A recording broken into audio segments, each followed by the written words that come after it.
Hello everyone. ನಾನಿವತ್ತು ನಿಮ್ಮ ಹತ್ರ ಒಂದು ಸ್ಪೆಷಲ್ ಡಿಶ್‌ನ ಶೇರ್ ಮಾಡ್ತಿದ್ದೀನಿ. ನಾನು ಯೂಶುವಲಿ ಇದನ್ನ ವೀಕೆಂಡ್ಸ್ ಅಷ್ಟೇ ಮಾಡೋದು. ಯಾಕೆಂದ್ರೆ ವೀಕೆಂಡ್ಸ್ ನಮ್ಗೆ ಮನೇಲೇ ಇದ್ದಾಗ ಎಲ್ಲಾರು ಆಚೆ ಹೋಗಿ ತಿನ್ಬೇಕು, ಏನಾದ್ರು ಸ್ಪೆಷಲ್ ತಿನ್ಬೇಕು ಅಂತ ಅನಿಸುತ್ತೆ. ಹಾಗಾಗಿ ನಾನು ಆ ಅನಿಸಿಕೆನ ಅವಾಯ್ಡ್ ಮಾಡೋದಕ್ಕೋಸ್ಕರ ಮನೇಲೇ ಏನಾದ್ರು ಸ್ಪೆಷಲ್ ಮಾಡ್ಬೇಕು ಅಂತ ಈ ರೆಸಿಪಿನ ಮನೇಲಿ ಮಾಡ್ತೀನಿ. ಅದು ಬಿರಿಯಾನಿ ರೆಸಿಪಿ. ನಾವು ಫಸ್ಟು ಯಾವಾಗ್ಲೂ ಆಚೆ ಹೋಗೇ ಬಿರಿಯಾನಿ ತಿನ್ನಿವೋ, ಬಟ್ ನಾನ್ ಕಲ್ತಾಗಿಂದ ನಾವು ಮನೇಲೇ ಮಾಡ್ಕೊಂಡು ತಿಂತೀವಿ ಅಂಡ್ ಮನೇಲೇ ಮಾಡೋದ್ರಿಂದ ಇದು ಪಾಕೆಟ್ ಫ್ರೆಂಡ್ಲಿ ಅಂಡ್ ತುಂಬಾ ಹೆಲ್ದಿ ರೆಸಿಪಿ. ನಾನಿವತ್ತು ಪನ್ನೀರ್ ಬಿರಿಯಾನಿನ 4 ಜನರ ಅಳತೆಗೆ ಮಾಡ್ತಾ ಇದ್ದೀನಿ. ಹಾಗಾಗಿ ನಾನು ಹೇಳೋ ಎಲ್ಲಾ ಅಳತೆಗಳು 4 ಜನರಿಗೆ ಸರ್ವ್ ಮಾಡೋ ತರ ಇರುತ್ತೆ. 5 ಮೀಡಿಯಂ ಸೈಜ್ ಈರುಳ್ಳಿ, 5 ಟೊಮೆಟೊ, 7 ರಿಂದ 8 ಹಸಿಮೆಣಸಿನಕಾಯಿ. ಹಸಿಮೆಣಸಿನಕಾಯಿ ನಿಮ್ ರುಚಿಗೆ ತಕ್ಕಷ್ಟು ಹಾಕೋಬಹುದು. 3 ಸ್ಪೂನ್ ಆಗುವಷ್ಟು ಜಿಂಜರ್ ಗಾರ್ಲಿಕ್ ಪೇಸ್ಟ್, 1 ಹಿಡಿ ಆಗುವಷ್ಟು ಪುದೀನ ಮತ್ತೆ ಕೊತ್ತಂಬರಿ ಸೊಪ್ಪು. ಹಾಗೆ ನಾನಿಲ್ಲಿ 200 ಗ್ರಾಮ್ಸ್ ಪನ್ನೀರ್ ಕ್ಯೂಬ್‌ನ ತಗೊಂಡಿದ್ದೀನಿ. ಡ್ರೈ ಸ್ಪೈಸಸ್ ಅಲ್ಲಿ ನಾನು ಖಾರದ ಪುಡಿ, ಅರಿಶಿನ ಪುಡಿ, ಜೀರಿಗೆ ಮತ್ತೆ ಬಿರಿಯಾನಿ ಮಸಾಲ ತಗೊಂಡಿದ್ದೀನಿ. ಬಿರಿಯಾನಿ ಮಸಾಲ ನಾನು ರೆಡಿಮೇಡ್ ತಗೊಳ್ಳೋದ್ರಿಂದ ಜಾಸ್ತಿ ಡ್ರೈ ಸ್ಪೈಸಸ್‌ನ ಗ್ರೇವಿಗೆ ಹಾಕೋದಿಲ್ಲ. ಹಾಗೆ 5 ಕಪ್ಪಷ್ಟು ಬಾಸ್ಮತಿ ರೈಸ್ ತಗೊಂಡಿದ್ದೀನಿ.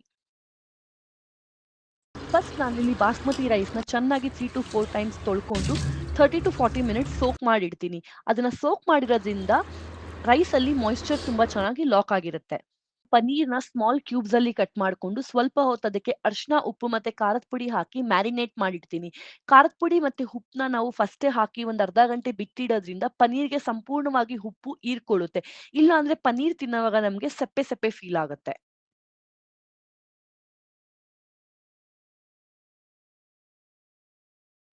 ನಾನು ಮಸಾಲೆ ರೆಡಿ ಮಾಡೋದಕ್ಕೋಸ್ಕರ ಈರುಳ್ಳಿನ ಫಸ್ಟು ಉದ್ದುದ್ದವಾಗಿ ಹೆಚ್ಕೋತಿದ್ದೀನಿ. ನಾನು ಟೊಮೆಟೊನ ರಫ್ಲಿ ಚಾಪ್ ಮಾಡ್ಕೊಂಡು ಅದ್ರ ಪ್ಯೂರಿ ಮಾಡ್ಕೋತೀನಿ.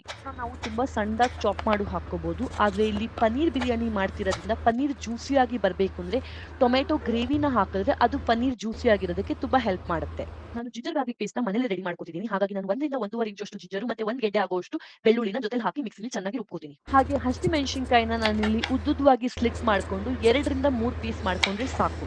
ಮಸಾಲ ಮಾಡಕ್ ಬೇಕಾಗಿರುವಂತ ಎಲ್ಲಾ ವೆಜಿಟಬಲ್ಸ್‌ನು ನಾನು ಕಟ್ ಮಾಡಿ ಗ್ರೈಂಡ್ ಮಾಡಿ ಇಟ್ಕೊಂಡಾದ್ಮೇಲೆ ಇಲ್ಲಿ ಬಾಸ್ಮತಿ ರೈಸ್‌ನ ಕುಕ್ ಮಾಡೋದಕ್ಕೋಸ್ಕರ ನೀರ್‌ನ ಕುದಿಯೋದಕ್ಕೆ ಇಡ್ತಾ ಇದ್ದೀನಿ. ಹಾಗೆ ನೀರ್‌ನ ನಾವು ಕುದಿಯೋಕ್ ಇಡ್ಬೇಕಾದ್ರೆ ತುಂಬಾ ಗಮನ ಕೊಡುವಂತ ವಿಷಯ ಏನಂದ್ರೆ ಜಾಸ್ತಿ ನೀರ್‌ನ ನಾವು ಕುದಿಯೋದಕ್ಕೆ ಇಡ್ಬೇಕು. ಹಾಗೆ ಅದಕ್ಕೆ ತುಂಬಾ ಜಾಸ್ತಿನೇ ಉಪ್ಪು ಹಾಕ್ಬೇಕು. ಅಕ್ಕಿನ ಅದಕ್ಕೆ ಹಾಕ್ದಾಗ ಅಕ್ಕಿಗೆ ಎಷ್ಟ್ ಬೇಕು ಅಷ್ಟು ಉಪ್ಪನ್ನ ಅಷ್ಟೇ ಅದು ಹೀರ್ಕೊಳ್ಳುತ್ತೆ. ನಾವು ಕಡಿಮೆ ಉಪ್ಪು ಹಾಕಿದ್ರೆ ಅಕ್ಕಿ ಸೆಪ್ಪೆ ಆಗುತ್ತೆ. ಬಾಸ್ಮತಿ ರೈಸ್‌ನ ಬೇಯಿಸೋದಕ್ಕೋಸ್ಕರ ಕುದಿಗಿಡೋ ನೀರ್ಗೆನೆ ನಾನು ಸ್ವಲ್ಪ ಮೆಣಸಿನಕಾಯಿ, ಚಕ್ಕೆ, ಲವಂಗ ಮತ್ತೆ ಏಲಕ್ಕಿ ಮತ್ತೆ ಪಲಾವ್ ಎಲೆನ ಹಾಕ್ಕೊಂಡು ಅದನ್ನ ಚೆನ್ನಾಗಿ ಬೇಯಿಸ್ಕೊತೀನಿ. ಇದೆಲ್ಲಾ ಇಂಗ್ರೀಡಿಯೆಂಟ್ಸು ಹಾಕೋದ್ರಿಂದ ಅದ್ರ ಫ್ಲೇವರ್ ನೀರಲ್ಲಿ ಬರುತ್ತೆ. ಹಾಗಾಗಿ ಅನ್ನಕ್ಕೆ ಹೀರ್ಕೊಳ್ಳುತ್ತೆ. ಕುದಿಗಿಟ್ಬಿಟ್ಟು ನಾನೀಗ ಮಸಾಲೆ ಮಾಡ್ಕೊಳ್ಳೋದಕ್ಕೋಸ್ಕರ ಒಂದು ಪ್ಯಾನಲ್ಲಿ ದೊಡ್ಡ ಸ್ಪೂನಲ್ಲಿ 2 ಸ್ಪೂನ್ ಆಗುವಷ್ಟು ಆಯಿಲ್‌ನ ಹಾಕ್ಕೋತಿದ್ದೀನಿ. ಆ ಆಯಿಲಲ್ಲಿ ನಾನು ಮ್ಯಾರಿನೇಟ್ ಮಾಡಿರೋ ಅಂತ ಪನ್ನೀರ್‌ನ ಸ್ವಲ್ಪ ಹೊತ್ತು ಫ್ರೈ ಮಾಡ್ತೀನಿ. ಅದನ್ನ ಫ್ರೈ ಮಾಡೋದ್ರಿಂದ ಅದಕ್ಕೆ ಒಳ್ಳೆ ಸ್ಮೋಕಿ ಫ್ಲೇವರ್ ಬರುತ್ತೆ. ಅದನ್ನ ಫ್ರೈ ಮಾಡಾದ್ಮೇಲೆ ಅದನ್ನ ಸೆಪರೇಟ್ ಆಗಿ ಒಂದು ಪ್ಲೇಟಲ್ಲಿ ತೆಗೆದಿಟ್ಕೊಂಡು, ಸೇಮ್ ಬಾಡ್ಲಿಲಿ ಇನ್ನೊಂದ್ ಸ್ವಲ್ಪ ಎಣ್ಣೆ ಹಾಕೊಂಡು ನಾನು ಜೀರಿಗೆ ಮತ್ತೆ ಪಲಾವ್ ಎಲೆನ ಹಾಕೊಂಡು ಸ್ವಲ್ಪ ಫ್ರೈ ಮಾಡ್ತಿದ್ದೀನಿ.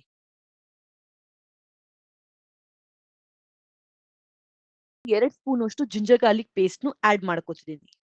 ಒಂದ್ 30ರಿಂದ 40 ಸೆಕೆಂಡ್ ಚೆನ್ನಾಗಿ ಆಯಿಲಲ್ಲಿ ಫ್ಲೇವರ್ಸ್‌ನ ಮಿಕ್ಸ್ ಮಾಡಾದ್ಮೇಲೆ ಕಟ್ ಮಾಡಿರೋಂತ ಅಷ್ಟು ಈರುಳ್ಳಿನ ಅದಕ್ಕೆ ಹಾಕೊಂಡು ಗೋಲ್ಡನ್ ಬ್ರೌನ್ ಆಗೋ ತನಕ ನಾವು ಫ್ರೈ ಮಾಡ್ಕೋಬೇಕು.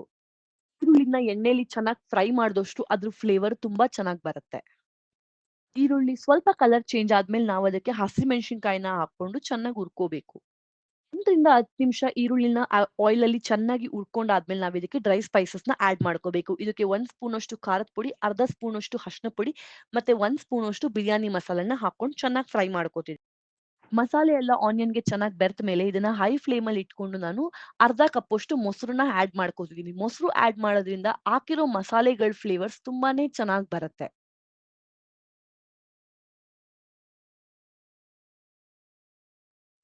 ಒಂದ್ 2 ನಿಮಿಷ ಕುಕ್ ಮಾಡಾದ್ಮೇಲೆ ಅದಕ್ಕೆ ನಾನು ಟೊಮ್ಯಾಟೊ ಪ್ಯೂರಿನ ಆಡ್ ಮಾಡ್ಕೋತಿದ್ದೀನಿ. ಈ ಮಿಕ್ಸ್ಚರ್‌ನ ನಾವು ಆಗಾಗ ಕೈ ಆಡ್ಕೊಂಡು ಎಣ್ಣೆ ಬಿಡೋ ತನಕ ಚೆನ್ನಾಗಿ ಕುಕ್ ಮಾಡ್ಕೋಬೇಕು. ಎಷ್ಟು ಕುಕ್ ಮಾಡ್ತೀವಿ ಅಷ್ಟು ಫ್ಲೇವರ್ ಎನ್ಹಾನ್ಸ್ ಆಗುತ್ತೆ. ಹಾಗೆ ಇದಕ್ಕೆ ನಾವು ಲಾಸ್ಟಲ್ಲಿ ಮ್ಯಾರಿನೇಟ್ ಮಾಡಿ ಫ್ರೈ ಮಾಡಿಟ್ಟಿರುವಂತ ಪನ್ನೀರ್‌ನು ಆಡ್ ಮಾಡ್ಕೊಂಡು 2 ನಿಮಿಷ ಕುಕ್ ಮಾಡ್ಕೋಬೇಕು.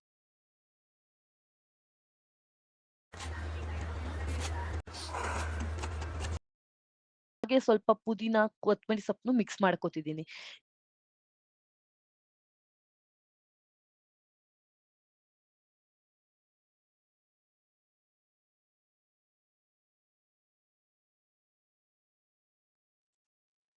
ನಾವು ಕುದಿತಿರೋ ನೀರಿಗೆ ನೆನೆಸಿಟ್ಟಿರುವಂತ ಬಾಸ್ಮತಿನ ಹಾಕೊಂಡು ಮುಕ್ಕಾಲ್ರಷ್ಟು ಅದನ್ನ ಬೇಯಿಸ್ಕೋಬೇಕು. ಕಂಪ್ಲೀಟ್ ಆಗಿ ಬೇಯಿಸ್ಕೋಬಾರ್ದು. ಮುಕ್ಕಾಲ್ ಆಗುವಷ್ಟು ಬೆಂದಿದ್ರೆ ಸಾಕು. ಬಿರಿಯಾನಿಗೆ ದಮ್ ಕೊಡೋದಕ್ಕೋಸ್ಕರ ಒಂದ್ ಗಟ್ಟಿ ತಳ ಇರುವಂತ ಪಾತ್ರೆನ ರೆಡಿ ಮಾಡ್ಕೋಬೇಕು. ಮೊದಲಾಗಿ ಆ ಪಾತ್ರೆಗೆ ನಾವು ಅಕ್ಕಿನ ಬೇಯಿಸಿರುವಂತ ನೀರ್ನ ಸ್ವಲ್ಪ ಹಾಕ್ಕೋಬೇಕು. ಇದು ಮಾಡೋದ್ರಿಂದ ಬಿರಿಯಾನಿ ತಳ ಸಿಯೋದಿಲ್ಲ. ಮೊದಲನೇ ಲೇಯರ್ ಅಲ್ಲಿ ನಾನು ರೆಡಿ ಮಾಡಿರುವಂತ ಬಿರಿಯಾನಿ ಗ್ರೇವಿನ ಹಾಕ್ಬಿಟ್ಟು, ಅದ್ರ ಮೇಲೆ ಮುಕ್ಕಾಲ್ ಭಾಗ ಬೆಂದಿರುವಂತ ಅಕ್ಕಿನ ಹಾಕ್ಬಿಟ್ಟು ಮಸಾಲೆನ ಕಂಪ್ಲೀಟ್ ಆಗಿ ಕವರ್ ಮಾಡ್ತಿದ್ದೀನಿ. ಅದಾದ್ಮೇಲೆ ಸ್ವಲ್ಪ ಹಸಿ ಪುದೀನ ಮತ್ತೆ ಕೊತ್ತಂಬರಿ ಸೊಪ್ಪನ್ನ ಹಾಕ್ಬಿಟ್ಟು, ತಿರ್ಗಾ ಬಿರಿಯಾನಿ ಗ್ರೇವಿನ ಹಾಕ್ಬಿಟ್ಟು ಅನ್ನನ ಕಂಪ್ಲೀಟ್ ಆಗಿ ಇಲ್ಲಿ ಕವರ್ ಮಾಡ್ತೀನಿ.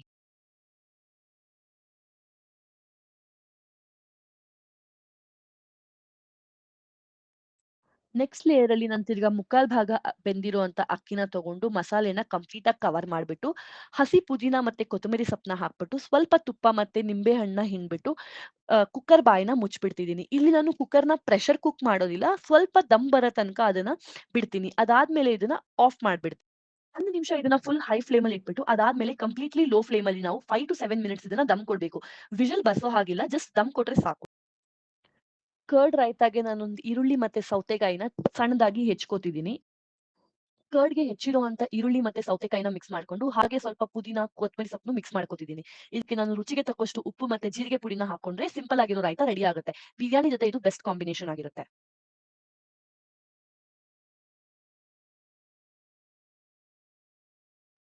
ರೆಡಿ ಆಗೋಷ್ಟ್ರಲ್ಲಿ ನನ್ನ ಬಿರಿಯಾನಿನೂ ರೆಡಿ ಆಗಿದೆ. ಹಾಗಾಗಿ ನಾನಿವಾಗ ಅದನ್ನ ಓಪನ್ ಮಾಡಿ ನಿಮಿಗ್ ತೋರಿಸ್ತೀನಿ. 8 ರಿಂದ 10 ನಿಮಿಷ ದಮ್ ಕೊಟ್ಟಾದ್ಮೇಲೆ ನಾನು ಒಂದು 10 ಮಿನಿಟ್ಸ್ ಬಿರಿಯಾನಿನ ರೆಸ್ಟ್ ಮಾಡಕ್ ಬಿಡ್ತೀನಿ. ಕುಕ್ಕರ್ ಒಳಗಡೆ ಇರೋ ಸ್ಮೋಕ್ ಇಂದಾನೆ ಫ್ಲೇವರ್ಸ್ ತುಂಬಾ ಚೆನ್ನಾಗಿ ಬಿರಿಯಾನಿ ರೈಸ್‌ಗೆ ಅಬ್ಸಾರ್ಬ್ ಆಗುತ್ತೆ. ಕುಕ್ಕರ್ ಬಾಯ್ನ ತೆಗೆದ್ಬಿಟ್ಟು ನಾವು ಶಾರ್ಪ್ ಎಡ್ಜ್ ಇರುವಂತ ಸ್ಪೂನಲ್ಲಿ ನಿಧಾನಕ್ಕೆ ಮಿಕ್ಸ್ ಮಾಡ್ಬೇಕು. ನಾವು ನಿಧಾನಕ್ಕೆ ಮಿಕ್ಸ್ ಮಾಡೋದ್ರಿಂದ ಅನ್ನದ ಕಾಳುಗಳು ಮುರಿಯೋದಿಲ್ಲ. ಹಾಗೆ ಚೆನ್ನಾಗಿ ಉದುದ್ರವಾಗಿ ಬರ್ತವೆ. ನೀವಿಲ್ಲಿ ನೋಡಬಹುದು. ನಾನು ಮಸಾಲೆ ಮತ್ತೆ ಅನ್ನದ ಲೇಯರಿಂಗ್‌ನ ಜೊತೆಯಲ್ಲಿ ಮಿಕ್ಸ್ ಮಾಡ್ತಿದ್ದೀನಿ. ಎಷ್ಟು ಸ್ಪೈಸಿ ಅಂಡ್ ಎಷ್ಟು ಕಲರ್‌ಫುಲ್ ಆಗಿ ಕಾಣಿಸ್ತಿದೆ ನನ್ ಬಿರಿಯಾನಿ. ಎಷ್ಟು ಉದುದ್ರವಾಗಿ ಬಂದಿದೆ ನೋಡಿ ಕುಕ್ಕರಲ್ಲೇ ಮಾಡಿದ್ರುವೆ. ಬಿಸಿ ಬಿಸಿ ಬಿರಿಯಾನಿನ ನಾನು ಕರ್ಡ್ ರೈತಾ ಜೊತೆ ಸರ್ವ್ ಮಾಡ್ತಿದ್ದೀನಿ. ರೆಸ್ಟೋರೆಂಟಲ್ಲಿ 300-400 ಚಾರ್ಜ್ ಮಾಡೋವಂತ ಬಿರಿಯಾನಿನ ನಾನು ಮನೇಲೇ ತುಂಬಾ ಈಸಿಯಾಗಿ ಪಾಕೆಟ್ ಫ್ರೆಂಡ್ಲಿ ಆಗಿ ಹೆಂಗ್ ಮಾಡೋದು ಅಂತ ನಿಮ್ಗೆ ತೋರ್ಸ್ಕೊಟ್ಟಿದ್ದೀನಿ. ನಿಮ್ಗೆ ನನ್ ಈ ರೆಸಿಪಿ ಇಷ್ಟ ಆಗಿದ್ರೆ ನನ್ ವಿಡಿಯೋನ ಲೈಕ್ ಮಾಡಿ ಹಾಗೆ ನನ್ನ ಚಾನೆಲ್‌ನ ಸಬ್ಸ್ಕ್ರೈಬ್ ಮಾಡಿ. Thank you so much.